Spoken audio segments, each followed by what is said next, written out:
नमस्कार दोस्तों। आज हम सुनेंगे मालती जोशी द्वारा लिखित कहानी शापित शैशव भाग 2। तो आइए कहानी शुरू करते हैं। भीतर जाकर मैंने रामधन को अदरक वाली चाय बनाने का आदेश दिया। लक्ष्मी के हाथ ऑटो के पैसे भिजवाए, इन्हें तैयार रहने की सूचना दी और फिर 2 तौलिए लेकर बाहर आ गई। तब तक माँ बेटी ड्राइंग रूम में आ चुकी थी। मुझे लगा कि आगंतुक महिला भीतर आने को उत्सुक ही थी, तभी तो जरा से अनुरोध पर मान गई। डॉक्टर साहब आज शायद घर पर ही हैं, उन्होंने पूछा। जी हाँ, रोज तो 6 बजे ही निकल जाते हैं। आज पारुल की वजह से रुक गए। उसे लेने ही जा रहे थे, पर पता नहीं था ना कि कहाँ पर है। सब की सब हमारे घर पर ही इकट्ठा हो गई थी। मैंने भी वीसीआर लगा दिया, वहीं मैंने प्यार किया। पता नहीं कितनी बार देखती हैं ये लोग। पर आज तो पिक्चर आधी भी नहीं हुई और सब की सब खड़ी हो गई। पारुल तो एकदम सड़क पर चल दी, बड़ी मुश्किल से रोका मैंने और साथ ले आई। बहुत डरती है आपसे? जी नहीं जी, डर तो होना ही चाहिए, चोट माँ की हो या बाप की। लड़कियों को थोड़ी तो दहशत होनी चाहिए। दरअसल चिंता हो जाती है, मैंने मिमियाते हुए कहा। एक बार पता रहे कि कहाँ है तो कोई बात नहीं। यही तो मैं इनसे कह रही थी। घर में माँ होने से बहुत फर्क पड़ता है। भले ही वो मम्मी, उनके सौतेली कहने से पहले ही लड़की ने डपट दिया। मम्मी तुम्हें कुछ मालूम तो है नहीं, बस बोलती जा रही हो। डर वर की कोई बात नहीं है। दरअसल उसकी गीतांजलि और शाहीन से झड़प हो गई थी, इसलिए वो पिक्चर छोड़कर चल पड़ी थी और मुझे तो पता ही नहीं चला क्या हुआ था। मम्मी की आंखें उत्सुकता से फैल गईं। बिटिया ने हताश होकर मेरी ओर देखा, फिर संक्षेप में बताया। अरे वे गीता और शाहीन है ना, बहुत नाटक करती हैं। खुद ही पिक्चर लगाने को कहा और खुद ही बीच में उठकर खड़ी हो गई। बोली कि देर हो रही है, घर जाएंगी। पारुल ने कहा कि ऐसी भी क्या जल्दी है, थोड़ी देर बाद चलते हैं। घर तो सभी को जाना है। तो दोनों कहती हैं तुम्हारी बात अलग है, तुम तो फ्री बर्ड हो, घर पर कोई कहने सुनने वाला नहीं है। लेकिन हमारी अम्मा तो हमारी जान ही ले लेगी। बस पारुल को ताव आ गया। अच्छा हुआ कि उसी समय चाय आ गई और मैं प्रस्तुत घटना पर टिप्पणी करने से बच गई। चाय पीते ही बिटिया उठ खड़ी हुई। मजबूरन माँ को भी उठना पड़ा। मैंने इन्हें आवाज दी। तब तक पारुल भी कपड़े बदल कर आ गई थी। पानी अभी थमा नहीं था, इसलिए हम दोनों ने मेहमानों को दरवाजे से ही विदा किया। गाड़ी गेट के बाहर निकल गई। तब हम लोग भीतर आए। देखा पारुल के बालों से अब भी पानी टपक रहा था। मन हुआ उसके कंधे पर पड़ा टॉवल खींचकर उसका सिर अच्छे से पोंछ दूं, पर हिम्मत ही न पड़ी। मुझे खुद विश्वास नहीं हो रहा था कि अभी थोड़ी देर पहले मैंने ही हल्की सी चपत लगाई थी।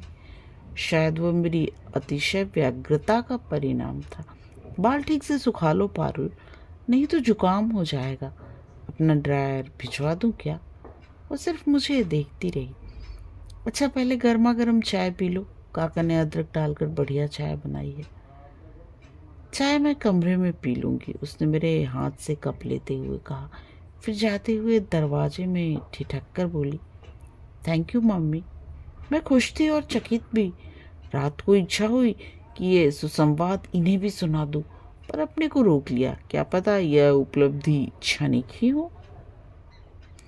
हम कुछ समझ नहीं पाते, पर हमारे अवचेतन में एक अदृश्य कंप्यूटर लगा होता है जो अपने आसपास की घटनाओं को चोट करता रहता है। उसमें जरा सी व्यतिक्रम हो जाए तो मन चौंक उठता है। उस दिन ऐसा ही हुआ। सुबह 10 बजे लूना की चिरपरिचित आवाज कानों में नहीं पड़ी तो मन बेचैन हो उठा। फिर सोचा मैं कैसी बेवकूफ हूँ, लूना तो कर घर आई ही नहीं। किचन में जाकर रामधन से कहा, काका बेबी तैयार हो जाए तो ऑटो ले आना, लूना घर पर नहीं है। बेबी तो शायद कॉलेज नहीं जा रही। क्यों, तबीयत खराब है क्या? क्या पता, पड़ी तो है। नाश्ता किया था? हाँ थोड़ा मोड़ा।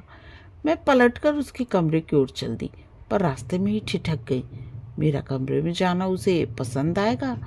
झिड़क तो न देगी। पर अब बीच रास्ते में से लौटूंगी तो नौकरों के उपहास का पात्र बनूंगी। पारुल, मैंने नॉक नहीं किया, जी खड़ा करके सीधे कमरे में ही दाखिल हो गई। तुम्हारी तबीयत तो ठीक है ना? आज कॉलेज नहीं गई ना, इसीलिए पूछा। मैंने अपने अनाधिकार चेष्टा की सफाई देते हुए कहा। मुझे लगा कि अब वो कहेगी नहीं गई तो आपसे मतलब, पर वैसा नहीं हुआ।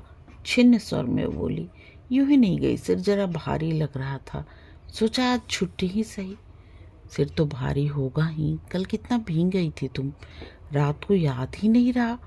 पापा से एक आध गोली ले लेती तो ठीक रहता, वैसे गोली लेने से भी कोई फर्क नहीं पड़ता, जुकाम तो अपनी मियाद पूरी करके ही पिंड छोड़ता है।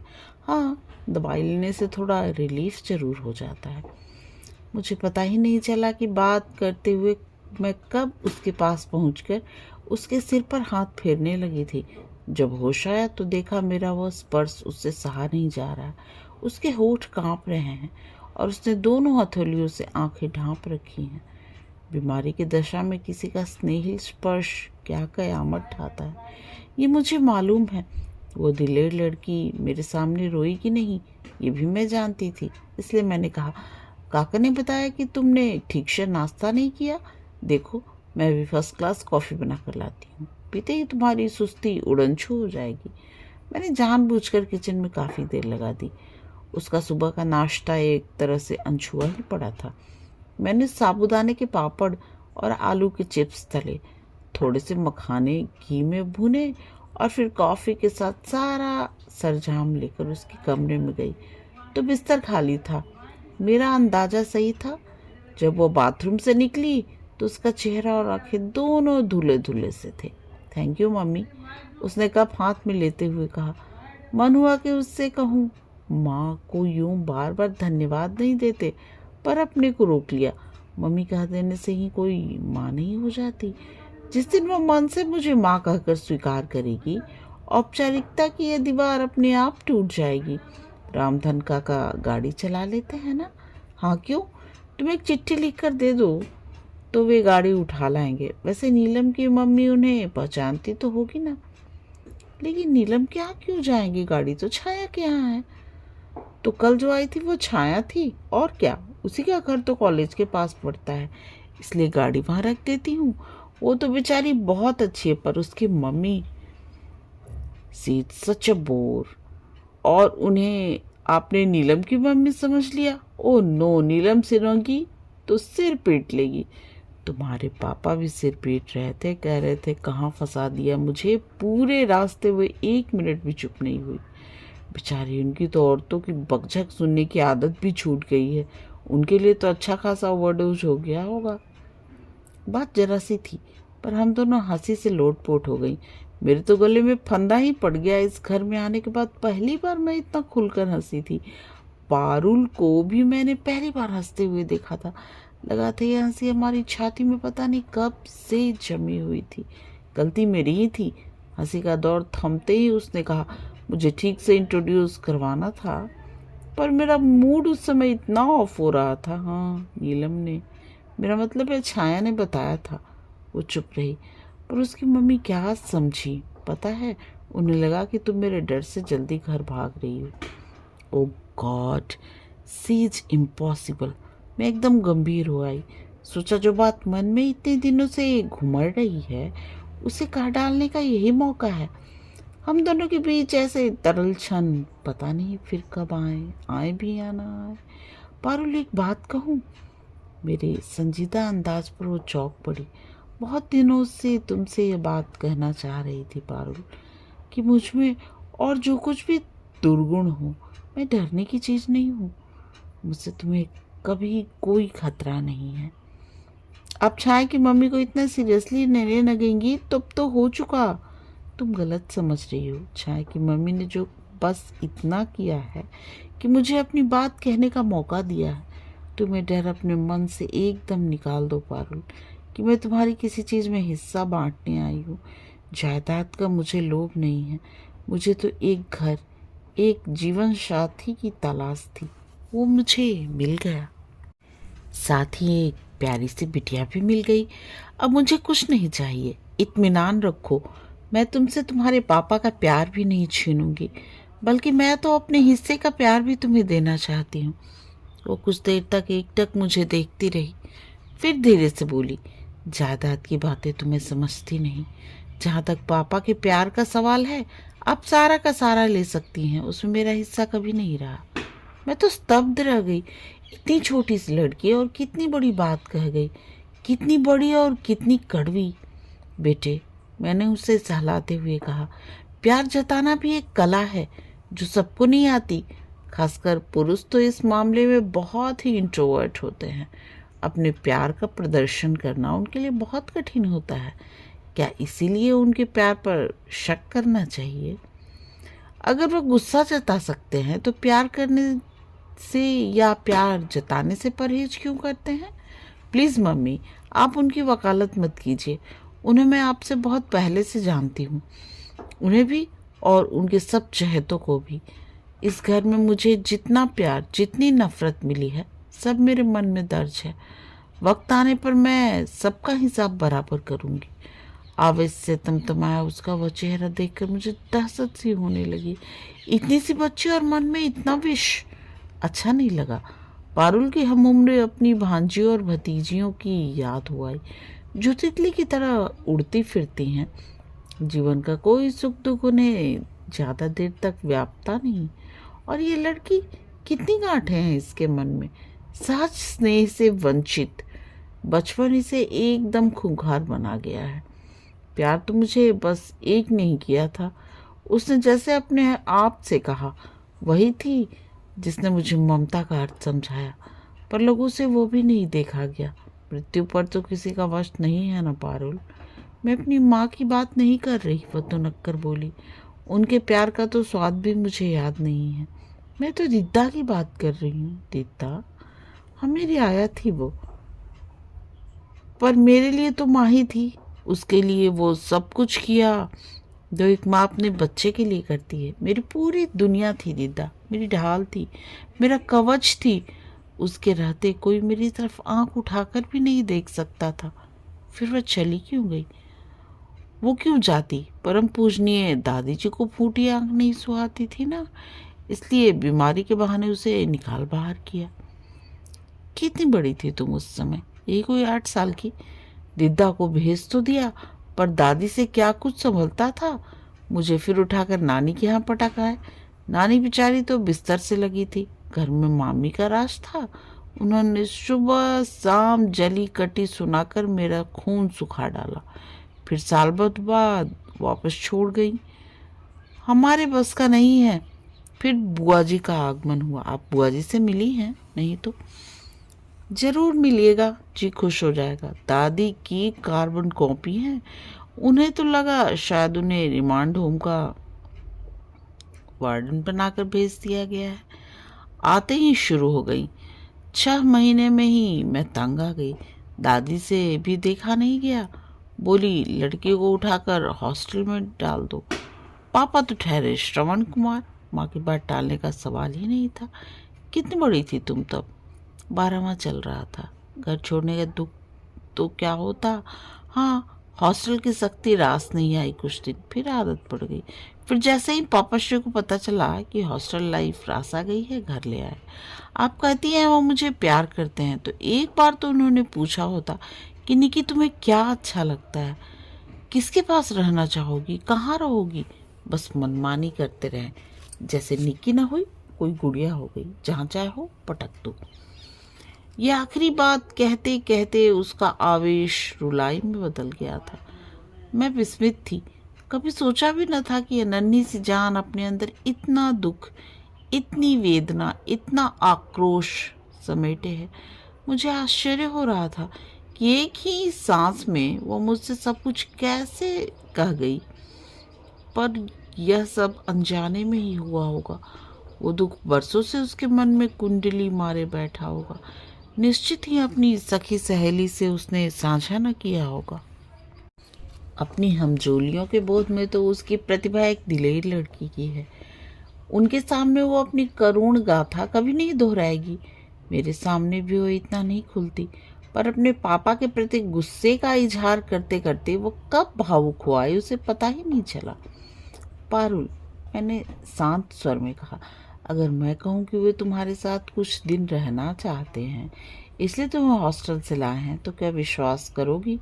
उत्तर में उसने मुंह बिचका दिया। सुनिए, वो दीदा के बारे में आप कुछ बता सकेंगे? अच्छे भले सो रहे थे, एकदम से उठकर बैठ गए, आंखें जैसे जल उठी, मानो मैंने कोई अक्षम्य अपराध कर डाला हो। समझ गई, लड़की ने ये तेवर बाप से ही लिए हैं, उसका भी गुस्सा नाक पर ही तो रखा रहता है। क्या जानना चाहती हो उसके बारे में? क्यों जानना चाहती हो? ये गुर्राए। बस यूं ही जरा सी क्यूरियोसिटी थी। देखो, तुम्हारा समय ना कटता हो तो लाइब्रेरी ज्वाइन कर लो या फिर किसी क्लब में जाना शुरू कर दो, लेकिन ये नौकरों चाकरों के बीच बैठकर गप्पे लड़ाना बंद करो। मैं स्तब्ध रह गई। इस तरह भी कोई मुझसे बात कर सकता है? मुझे भी ताव आ गया। डॉक्टर कुमार, याद रहे कि मैं कोई 16-17 साल की ब्याहतिया स्त्री नहीं हूँ। आपको मेरी डिग्रियों का ध्यान नहीं रहा। ठीक है, मेरी सीनियर लेक्चररशिप को आपने नज़रअंदाज कर दिया, पर मेरी उम्र का तो लिहाज कीजिए। क्या इस उम्र में भी मुझे दूसरों से रहन सहन के तौर तरीके सीखने होंगे, अदब कायदे जानने होंगे? वे जैसे ज़मीन पर आ गिरे। सॉरी डार्लिंग, बेवजह ऑफ हो गया था, उन्होंने अपराध भाव से कहा। बाद में उन्होंने मुझे कुरेदने की बहुत कोशिश की, पर मैं चुप बनी रही। एक बात उसी समय तय हो गई थी, पारुल की आया के बारे में अगर कुछ जानना भी है तो इनसे नहीं पूछूंगी, क्योंकि मैं जानती थी कि ये बेवजह ऑफ नहीं हुए थे। हमारी उस छोटी सी अंतरंग बातचीत के बाद पारुल में एक सुखद परिवर्तन आ गया। जबरदस्ती ओढ़े अकेलेपन से वो जैसे एकदम घबरा गई। मैं किचन में होती तो मेरे इर्द गिर्द मंडराती रहती, अपने कॉलेज की, अपनी सहेलियों की बातें सुनाती, लेक्चरर्स की नकलें उतारती। मैं सुनती और सोचती, कम से कम इस काम के लिए तो घर में माँ का होना जरूरी है, नहीं तो बच्चा किसके सामने अपना जमा खर्च खोलेगा, किसे अपनी विजय गाथा सुनाएगा, किससे अपनी व्यथा कथा कहेगा? अगर कोई सुनने वाला ना हुआ तो तरस जाएगा बेचारा। पारुल भी तो तरस गई थी। किसके मन में कितना भार है वो कोई कैसे जाने? एक अपूर्व कोमलता से उसका मुख उद्भासित हो गया था। जब कुछ करने को नहीं होता तो हम दोनों ताश या कैरम खेलने बैठ जाती। रामधन काका हमें चाय और पकौड़े बनाकर देने जाते। एक दिन पारुल ने पूछ लिया, आप रामधन को काका क्यों कहती हैं? बुजुर्ग है ना, फिर इस घर के पुराने नौकर हैं, नाम लेना अच्छा नहीं लगता। मुझे ये बात किसी ने क्यों नहीं सिखाई? सिखाने के लिए घर में कोई होना तो चाहिए। क्यों नहीं थे? इतने सारे लोग थे जिस बात पर डांटते रहते थे, पर कायदे की बात कभी नहीं सिखाई। दूसरे ही क्षण उसके चेहरे का तनाव कम हो गया। बोली, रामधन, मैं भी अब से तुम्हें काका कहूंगी, रामधन काका। रामधन हंस दिया। बेबी की इस सनक को उसने गंभीरता से नहीं लिया। वो लेने लायक थी भी नहीं, बरसों की आदत इतनी आसानी से छूटने वाली नहीं थी। हाँ, लक्ष्मी और रामधन से बात करने का ढंग जरूर सौम्य हो गया था, लेकिन पापा से तो अभी तक उसकी कुट्टी बनी हुई थी। उनकी हट पाते ही वो अपने दड़बे में घुस जाती थी। एक आध बार उन्होंने हमें साथ बैठे देख लिया था, हंसकर कहा था, युद्ध विराम चल रहा है। हाँ, अब आप नजर तो न लगाइए। शेष भाग अगले दिन। कहानी सुनने और अपना कीमती समय देने के लिए आप सबका बहुत बहुत धन्यवाद।